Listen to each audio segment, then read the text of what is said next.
మా work purpose మీద అంతర్వేదిపాలెం అనే ఊరికి వచ్చామండి. అయితే అక్కడ మాకు కొంచెం మెటీరియల్ అవసరం పడి నర్సాపూర్ వెళ్ళమన్నారు.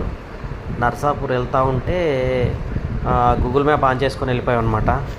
వెళ్ళిపోతే డైరెక్ట్గా ఈ నది వరకు వచ్చింది. ఇక్కడ చూస్తే బ్రిడ్జి అనేది అలాంటిది ఏమీ లేదు. చుట్టూ చూస్తే కొంతమంది ఆ బోట్లోకి బైక్తో సహా వెళ్ళిపోతున్నారు. ఏంటని కనుక్కోవడానికి వెళ్తే అంతలోకి ఏం చేస్తున్నారంటే అవతల పక్క వెళ్ళాలంటే టికెట్ తీసుకొని వెళ్ళాలట. అయితే బైక్కి మనిషికి కలిపి 35 రూపీస్ ఛార్జ్ చేశారనమాట. ఇది మన బైకులు కానీ కార్లు కానీ ఆటోలు కానీ ఏవైనా సరే మనం బోట్ మీదకి వచ్చేసి వెళ్ళిపోవచ్చు. వాటి కార్లకి ఆటోలకి ఎలా ఛార్జ్ చేస్తారో తెలియదు. మనకైతే బైక్కి మనిషికి కలిపి 35 రూపీస్ ఛార్జ్ చేశారు. ఇది చూడండి, జనాలు అయితే చాలా బాగా ఉన్నారు. ఇది గోదావరి నది. ఈ జర్నీ అయితే నాకు చాలా బాగా అనిపించింది. ఫస్ట్ టైము ఇలాంటి ఫేస్ చేస్తాను అనమాట. మీ అందరితో షేర్ చేసుకుని